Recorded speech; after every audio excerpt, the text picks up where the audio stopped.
What double standard ruined your life? My older sister Olivia got the perfect jeans while I got the nose that looked like someone bent it sideways and forgot to straighten it back out. Every morning she'd stand in our shared bathroom doing her makeup telling me, "Too bad mom and dad will never let you fix that," she'd say while contouring her already perfect nose. Olivia would take selfies with me and then crop me out because she said my nose ruined the aesthetic of her Instagram feed. She loved pointing out my nose to everyone, like it was her personal comedy show. That never got old. When her friends came over, she'd introduce me as her sister with a unique profile, and they'd all try not to stare, but I could see them looking. She'd buy me nasal strips for birthday presents and tell me these were to help straighten things out. At school, she pretended not to know me unless she needed homework help, and even then, she'd make me stand at an angle so people couldn't see my profile. While we talked, "You're actually pretty if people look at you straight on, so just never turn your head," she said, like she was doing me a favor with this advice.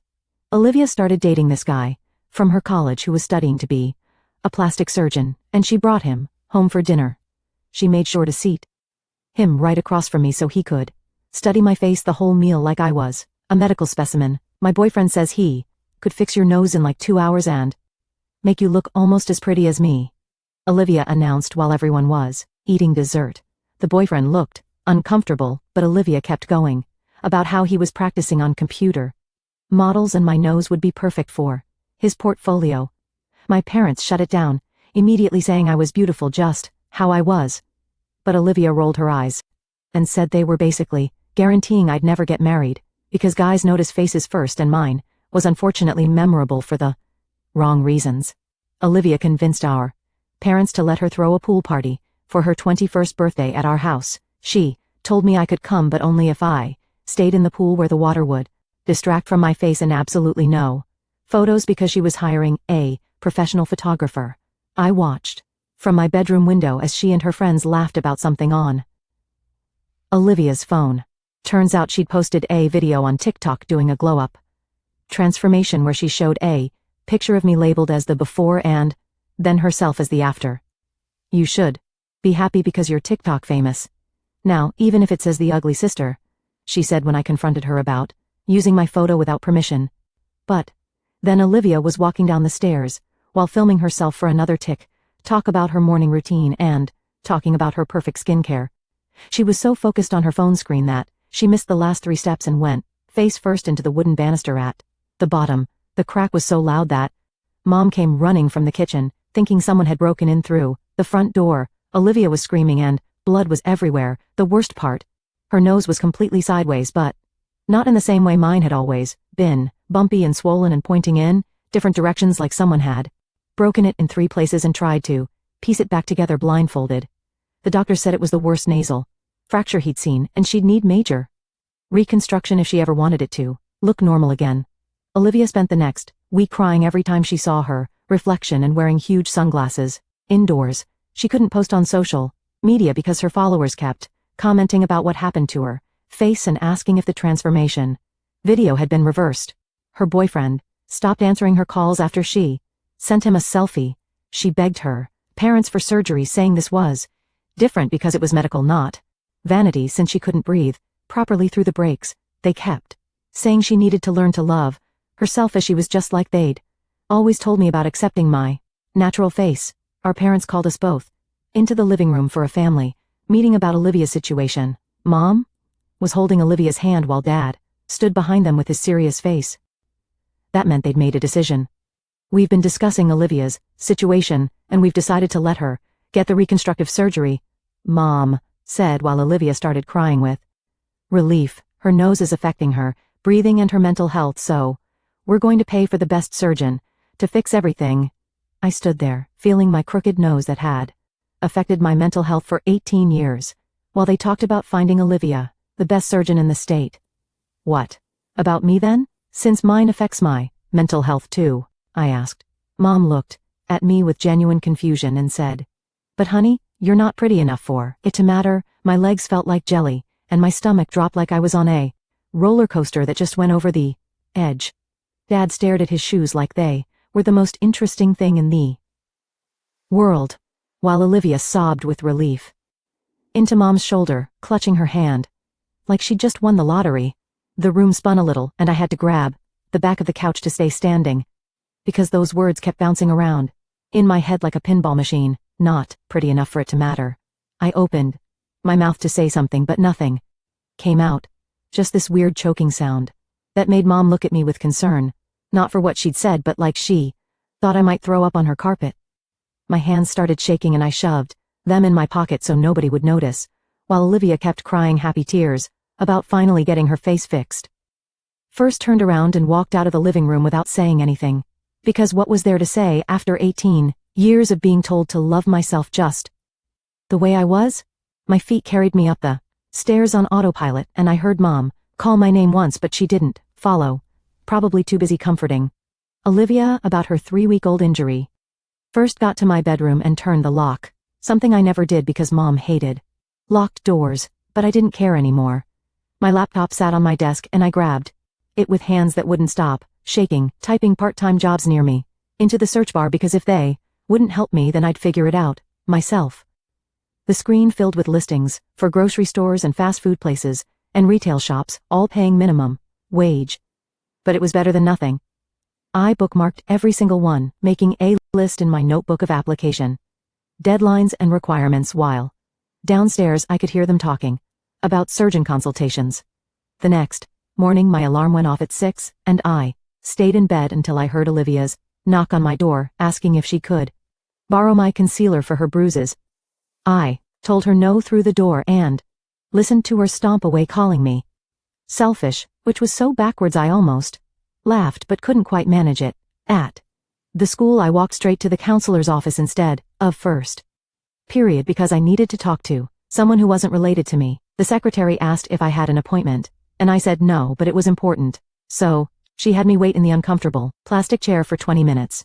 Shreya Hendris opened her door and waved me in, with a warm smile that made me want to cry for some reason. She listened, without interrupting, while I told her everything from the years of comments to the TikTok video to Mom's words last night, and when I finished, she handed me a tissue box. "Your feelings are completely valid," she said, and those 4 words meant more than any apology.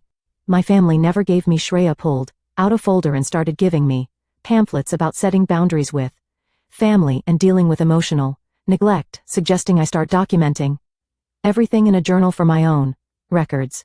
She mentioned that lots of plastic surgeons offer payment plans and sliding scales, especially for cases that affect breathing or mental health, which gave me this tiny spark of hope in my chest. That afternoon I sat at the library computer and filled out 5 job applications, 1 for the grocery store, 2 for different mall shops, 1 for a bookstore, and 1 for a coffee place. Each application asked about availability, and I checked every box for evenings and weekends because school came first, but money was a close second. Now at dinner, Mom made spaghetti and asked why I was being so quiet and distant, like she genuinely didn't understand what had changed. First told her I was still processing her comment about not being pretty enough for my problems to matter, and she actually looked surprised that it had hurt me. Olivia complained that her nose hurt and she couldn't breathe right through all the swelling and breaks, whining about how unfair it was to suffer like this. Part of me wanted to remind her how she'd mocked my breathing issues for years, how she'd bought me those nasal strips as a joke, but I just twirled my spaghetti and focused on chewing. Dad waited until Mom and Olivia went to look at surgeon websites to pull me aside in the kitchen while I was loading the dishwasher. He tried to explain that they couldn't afford 2 surgeries, that Olivia's medical bills were already going to max out their credit cards, that they had to make hard choices. I pointed out they could have afforded 1 surgery 18 years ago when my problem started, back when it would have been cheaper and covered by better insurance, and his mouth opened and closed like a fish. He didn't have an answer for that, just stood there, holding a dirty plate while I finished loading the dishwasher around him. That night, I heard Olivia crying in the bathroom, these big, ugly sobs about how disgusting she looked and how nobody would ever love her with a face like this. The irony of hearing her say the exact things I'd thought for years wasn't lost on me, but I didn't feel the satisfaction I thought I would, just this hollow emptiness. I grabbed my phone and searched for online bank accounts that didn't need parent signatures since I was already 18. The application only took 10 minutes to fill out on my laptop while everyone else was asleep. I set up automatic transfers of $5 a week from my regular account that Mom monitored. It wasn't much, but it was something I could control without anyone knowing about my plan. 3 days passed before I worked up the nerve to confront Olivia about that TikTok video. She was sitting on her bed, scrolling through comments when I walked into her room without knocking. "You need to take down that video using my picture," I told her while standing in her doorway. She barely looked up from her phone and said her engagement would tank if she deleted content with over 2 million views. I reminded her she never asked permission to use my face as the ugly before example. She shrugged and said I should be grateful for the exposure, even if people were laughing at me. That night, I sat at my computer, taking screenshots of every frame that showed my face in her video. My hands were shaking as I filled out TikTok's privacy complaint form about unauthorized use of my image. Sharia had told me I had every right to control how my image was used online. I uploaded all the screenshots and wrote a detailed explanation about never giving consent for the video. The submit button felt huge on my screen, but I clicked it anyway and watched the confirmation message appear. My next meeting with Shreya was 2 days later during my free period at the school. She had me practice breathing exercises where I counted to 4 on the inhale and 6 on the exhale. We worked through a whole list of coping strategies for dealing with family stress and toxic relationships. She kept reminding me that my mental health struggles from my nose were just as valid as Olivia's new problems. I told her about the savings account and she smiled like she was proud of me for taking control. She pulled out a folder full of information about different doctors who offered free consultations for reconstructive procedures. Even if surgery is years away, understanding your options will help you feel less stuck, she explained. While highlighting phone numbers, she circled 3 doctors who had sliding scale payment options and gave me the paper to keep. At the school the next morning, I noticed groups of kids looking at their phones and then glancing at me. Someone had shared Olivia's TikTok in our school's group chat with laughing emojis and comments about the transformation. I started taking the long way to all my classes to avoid walking past the popular kids' lockers. Lunch became a solo event in the library where I could eat without feeling everyone staring at my profile. The librarian never asked why I suddenly spent every lunch period reading in the back corner. That afternoon I found Dad in the garage organizing his tools and asked him straight up about money. He put down his wrench and showed me the actual bills from Olivia's upcoming surgery on his phone. The numbers made my stomach drop because they were way higher than I'd imagined possible. "We're already looking at a second mortgage just for her procedures," he admitted while scrolling through payment plans. I pointed out they could have fixed my nose years ago when insurance was better and costs were lower. He just stared at his toolbox without answering, because we both knew I was right about that. 3 days later, the grocery store manager called to offer me the cashier position I'd applied for. My schedule would be Tuesday and Thursday evenings, plus all day Saturday and Sunday, which worked around school. Training started that weekend and I met Hattie, who was assigned to show me the register system.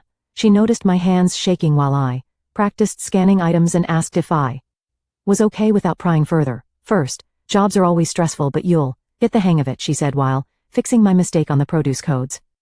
Over the next few weeks, I watched Olivia's social media presence completely fall apart from my bedroom. Her followers kept commenting on every old photo, asking what happened to her face and if she was okay. She couldn't post new content without people screenshotting her bruises and swelling to share in their stories. The comment section on her post turned into discussions about karma and whether the accident was deserved. Despite everything she'd done to me, I felt this weird flicker of sympathy watching her whole identity crumble online.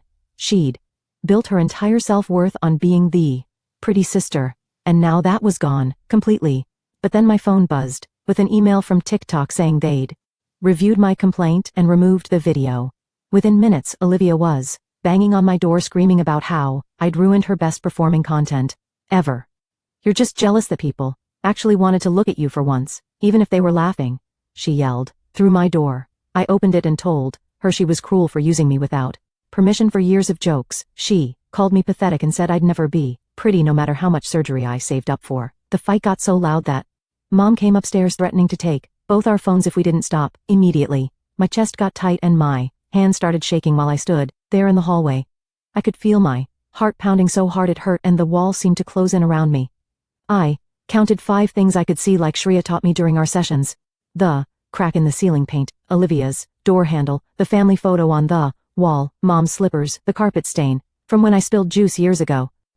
Then I touched 4 things, running my fingers along the wall texture, my jeans, the door frame, my own arms. I listened for 3 sounds and heard the dishwasher running downstairs, cars passing outside, Dad's TV show in the living room. 2 smells came next, Mom's lavender candle and leftover dinner. 1 taste was just the mint gum I'd been chewing. My breathing slowed down and the tightness in my chest loosened up, enough that I could walk to my room. The next day at work I pulled up surgery websites on my phone during my break. One site showed prices starting at $8,000 for basic nose jobs, but going up to $15,000 for complex cases. Another site had payment plans where you could put down 20% and pay the rest over 2 years. I did the math on my phone calculator and figured if I saved half my paycheck every week, it would take me almost a year just for the down payment. Hattie walked by and saw me staring at my phone looking stressed but didn't ask questions. During my next break, I scrolled through more sites and found some doctors offered free consultations to discuss options. One name kept coming up in reviews as the best for difficult cases. Dr. Edward Fairchild. His website said he specialized in complex reconstructions and had 30 years of experience. My fingers shook as I filled out the consultation request form using my saved birthday money plus my first paycheck to cover the consultation fee. 3 days later, his office called back and I scheduled an appointment for the following Tuesday after school. When Tuesday came, I took 2 buses to get to his office in the fancy part of town. The waiting room had leather chairs and a water fountain with real plants everywhere. Dr. Fairchild was older with gray hair and glasses, and he studied my nose from different angles with this little light. He pulled up some computer program and showed me how the bones had grown crooked and what fixing them would involve. He explained they'd have to break and reset the bones, reshape the cartilage, and it would take at least 6 weeks to heal with bruising for months. Then he told me I should really wait until I was done growing anyway, since I was only 18 and things could still shift. The surgery would cost $12,000 for my case because of how complex the correction would be. He gave me papers about payment plans and said to think about it carefully since it was major surgery with real risks. I was on the phone in my room scheduling a follow-up appointment when Olivia burst through my door without knocking. She heard me confirming the date with the receptionist and started screaming that I was trying to copy her and steal her surgery attention. Then she broke down, crying, and admitted she was scared her nose would never look the same even with the best surgeon. She said her followers would never come back and her whole life was ruined because of one stupid video. I didn't comfort her, but I also didn't say anything mean, even though part of me wanted to. Saturday after our shift, Hattie asked if I wanted to get coffee at the place next door. We sat there for an hour talking about normal stuff like which teachers were the worst and what movies we wanted to see. She told me about her older brother in college, and I talked about maybe studying business or marketing. Neither of us mentioned noses or surgery or family drama, and it felt so good to just be a regular teenager. My phone buzzed later with a DM from some random account saying they'd seen the TikTok drama and wanted dirt on Olivia to expose her. They offered to pay me for screenshots or stories about her being mean to other people. I deleted it without responding, because even after everything I wasn't going to be that person who tears someone down for revenge. Mom announced at dinner that we were starting a new rule about no phones during family time.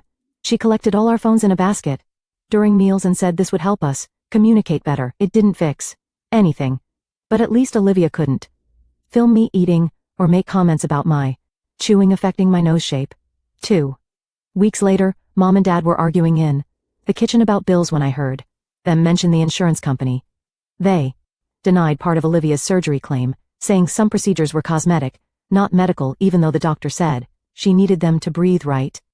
Dad was on the phone trying to appeal while Mom calculated how much extra they'd have to pay out of pocket. I stood in the doorway watching them panic about thousands of dollars they'd have to find somewhere while I thought about my $12,000 estimate. The night before Olivia's surgery, I knocked on her door and told her I'd help her with basic stuff during recovery if she'd respect my boundaries. She nodded, and we both knew this wasn't forgiveness or friendship, but just a temporary truce. Monday morning, I had to give my presentation on the American Revolution, in front of the whole history class. I got to the school early and picked the spot by the wall where I could angle my body toward the board. My hands were already sweaty as I arranged my note cards and made sure the PowerPoint was working right. The teacher called my name and I walked to the front, keeping my face forward the whole time. I clicked through the slides and talked about the Boston Tea Party while making sure to never turn sideways. Some kids in the back were whispering, but I kept going through my facts about taxation without representation. My voice shook a little when I had to point at the map, because it meant turning slightly. I rushed through the last 3 slides and practically ran back to my seat when I finished. The teacher gave me a B-, which was fine since I just wanted it over with. After school, Dad was waiting by my locker, which was weird because he never came inside the building. He handed me a $20 bill and said it was for gas money. I reminded him I walked to work, but he just pushed the money into my hand anyway. His eyes looked sad when he told me to get myself something nice instead. Then I took the money because arguing would make things more awkward than they already were. That night, Olivia was sitting on her bed staring at her phone when I walked past her room. She was crying and showed me the text from her boyfriend saying he needed space to focus on his studies. She said she knew he was shallow, but it still hurt that he couldn't even pretend to care. I stood in her doorway for a minute, not saying anything mean, but not offering comfort either. She wiped her face and said she probably deserved it anyway, which was the closest to self-awareness I'd ever seen.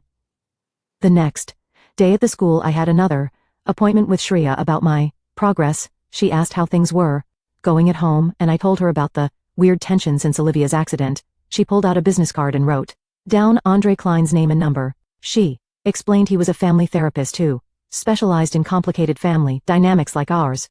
She said sometimes having a neutral person helped families work through deeper problems beyond just the surface issues. I took the card and put it in my backpack, even though I doubted my parents would agree. At dinner that night, I waited until everyone was eating before bringing up the therapy idea. I showed them the card and said maybe we could all benefit from talking to someone professional. Mom's fork stopped halfway to her mouth, and she put it down hard on her plate. She said we didn't need strangers getting involved in our private family business. Dad looked at the card but didn't say anything while Mom went on about handling things ourselves. Olivia actually looked interested but stayed quiet when Mom's voice got that sharp edge. I put the card back in my pocket and focused on my food while Mom kept talking about privacy. Friday was payday at the grocery store, and I got my check for $120. I went straight to the bank after my shift and opened my surgery savings account. The teller helped me deposit $100 and gave me a little booklet to track my balance. It wasn't much, but seeing that $100 in my own account felt like real progress. I kept the booklet in my backpack where nobody could find it and judge me. The next Monday, Dr. Fairchild's office called while I was at lunch to say they had a cancellation. The receptionist said I could come in next month if I wanted the earlier appointment. I asked about the deposit requirement. She said it would be $500 up front. I told her I wasn't ready yet financially and would stick with my original appointment. She said she understood and would keep me on the list for future openings. After I hung up, Olivia appeared next to my locker holding her makeup bag. She asked if she could practice covering techniques on me since our skin tones were similar. She said the bruising around her nose was still bad and she needed to figure out better coverage. I looked her straight in the eye and said no without any explanation. Her mouth dropped open and she stood there holding her makeup bag, looking confused. She started to argue, but I just closed my locker and walked to my next class. Later that week, I was doing homework in my room when I heard shouting from downstairs. Mom and Dad were in the kitchen arguing about something, and Mom's voice kept getting louder. I crept to the top of the stairs and heard Dad mention credit card statements. Mom was yelling about the interest rates and how they'd maxed out 2 cards for Olivia's surgery. Dad said they had to pay minimums on everything else just to cover the medical bills. Mom started crying about how they'd be in debt for years at this rate. I went back to my room thinking about my $100 and how long it would really take. At work Saturday, Hattie was stocking shelves next to me when she mentioned getting her wisdom teeth fixed. She said she'd saved up for 2 years to afford the dental work she needed. Then she told me about this clinic downtown that had sliding scale fees based on income. She wrote down the name and said they did payment plans for bigger procedures too. She was the first person to give me actual useful information instead of just feeling sorry for me. I thanked her and put the paper with the clinic info in my wallet for later. Monday morning I called the clinic during my lunch break, and the receptionist put me on hold for 10 minutes before telling me their waiting list was 6 months long. She asked if I wanted to add my name anyway, and I said yes, because even a long wait was better than no hope at all. She took down my information and said they'd call when my spot came up, then reminded me about the sliding scale fees based on income. I wrote the confirmation number on a sticky note and put it in my wallet behind my work ID card. That same afternoon, Mom came into my room without knocking to announce that Olivia's surgery was scheduled for next Wednesday. She started moving things around my desk, saying we needed to clean the whole house before Olivia came home from the hospital. Dad appeared with a list of supplies we'd need, like extra pillows and special gauze and those ice packs that stay cold for hours. They acted like the whole world was stopping for Olivia's recovery while I sat there, watching them reorganize my stuff. Without asking, Mom said I'd need to help with Olivia's care since she'd be taking time off work and someone had to be home at all times. I told them I had work shifts already scheduled, but Mom just waved her hand saying family came first. The next few days turned into preparation chaos, with Mom buying special straws and soft foods and Dad setting up a recovery station in the living room. Olivia made lists of things she wanted from her room brought downstairs so she wouldn't have to climb stairs. She ordered me around like I was her personal assistant, asking me to find specific pajamas and charge all her devices. I kept my mouth shut and did the basic tasks while focusing on my work schedule that I absolutely wasn't going to change. Tuesday night before the surgery, Olivia knocked on my door, holding a photo album from when we were kids. She sat on my bed and started flipping through pages of us at the beach and birthday parties and school events we looked at pictures from before everything got so messed up, when we were just sisters who shared a room and fought over toys. Neither of us said anything, but the silence felt heavy with all the years of hurt between us. She stopped at a photo of us in matching Halloween costumes from when I was 6 and she was 8. We'd been witches with pointy hats, and she'd insisted on doing my makeup to match hers. Back then, she'd held my hand while we went door to door and shared her candy. When I dropped my bag in a puddle, she closed the album and left without saying good night, but I saw her wipe her eyes in the hallway. Wednesday morning we all drove to the surgery center at 5:30 when it was still dark outside. Mom held Olivia's hand in the waiting room while Dad filled out paperwork, and I sat in the corner texting Shreya. I told her how numb I felt watching my family rally around Olivia while my own needs was ignored. Shreya texted back that complicated feelings about complicated situations were completely normal, and I didn't have to feel guilty about not being more supportive. She reminded me that setting boundaries wasn't being mean, it was being healthy. The nurse called Olivia back, and Mom went with her, while Dad and I stayed in the waiting room. He bought me a coffee from the vending machine, and we sat there not talking while other families came and went. 3 hours later, the doctor came out to say everything went well and Olivia was in recovery. Mom started crying with relief while Dad shook the doctor's hand over and over. They let us see her an hour later, and her whole face was wrapped in bandages with just her eyes and mouth showing. She looked small and scared lying in that hospital bed with tubes and monitors beeping around her. The next 2 weeks were brutal, with Olivia crying from pain and frustration every few hours. I helped change her bandages twice a day because Mom's hands shook too much to do it properly. The bruising spread across her whole face, turning purple and yellow and green in waves. I wasn't cruel about helping her, but I wasn't extra nice either, just basically decent, like I'd help any hurt person. She couldn't eat solid food and lost weight quickly, which made Mom panic about her recovery. I made her smoothies and brought her ice packs on schedule without adding commentary about karma or justice. One afternoon, Mom broke down crying in the kitchen while making Olivia's antibiotic schedule. She said she knew she'd said something awful to me and she couldn't take it back, but she was sorry for how it came out. She didn't actually apologize for the meaning, just for the delivery, but her voice cracked when she asked again about trying family therapy. She said maybe having someone neutral could help us all communicate better, and she'd been looking at therapists our insurance covered. I gave her Andre Klein's card, that I'd been carrying for weeks, and she actually called him right there in the kitchen. She scheduled our first appointment for the following Tuesday, and promised we'd all go with open minds. That first session with Andre was awkward, with all four of us crammed into his small office with its beige walls and box of tissues on every surface. He had us go around and each say why we thought we were there without anyone interrupting. Mom talked about wanting to heal our family. Dad talked about supporting everyone. Olivia talked about feeling vulnerable for the first time. When it was my turn, I talked about 18 years of being told my face didn't matter while watching them move mountains for Olivia's. Andre set ground rules about respectful communication and active listening and no interrupting or dismissing anyone's feelings, he said. Everyone's pain was valid, even if it showed up differently, and we needed to learn to hold space for each other.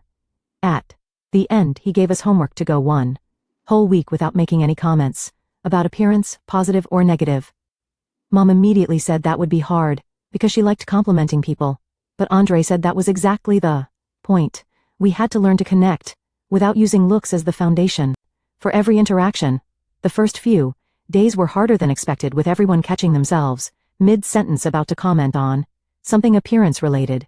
Dad slipped up on day 3 when he told Olivia her swelling was looking better, but caught himself and changed the subject to how she was feeling instead. It was a tiny improvement, but it was something. This awareness of how much we focused on faces. Andre asked about social media at our second session, and Olivia got defensive about her right to post what she wanted. He asked her to consider how using my image without consent had affected our relationship, and if keeping those posts was worth the damage. She argued that they were old posts that nobody looked at anymore, but Andre kept pushing her to think about impact versus intent. Finally, she pulled out her phone and started deleting every post that had my photo in it. Her fingers moved fast across the screen, removing years of content where she'd used me as a joke or comparison. I felt relief mixed with lingering distrust, because she was only doing it because the therapist pushed, not because she understood why it hurt. 3 days later, I sat in Dr. Fairchild's office while he pulled up spreadsheets on his computer. He showed me payment plans that broke the surgery cost into monthly chunks over 12 months. The numbers weren't as scary when he explained how I could combine my work savings with the clinic's payment assistance program. He printed out the papers and highlighted the important parts, telling me to think about it and come back when I was ready. That weekend, Hattie texted asking if I wanted to help with the library's Saturday reading program since they needed volunteers. I showed up and discovered I was actually good at organizing the craft activities and keeping the kids focused on their projects. The librarian asked if I could come back next week because the kids loved how I helped them make paper butterflies.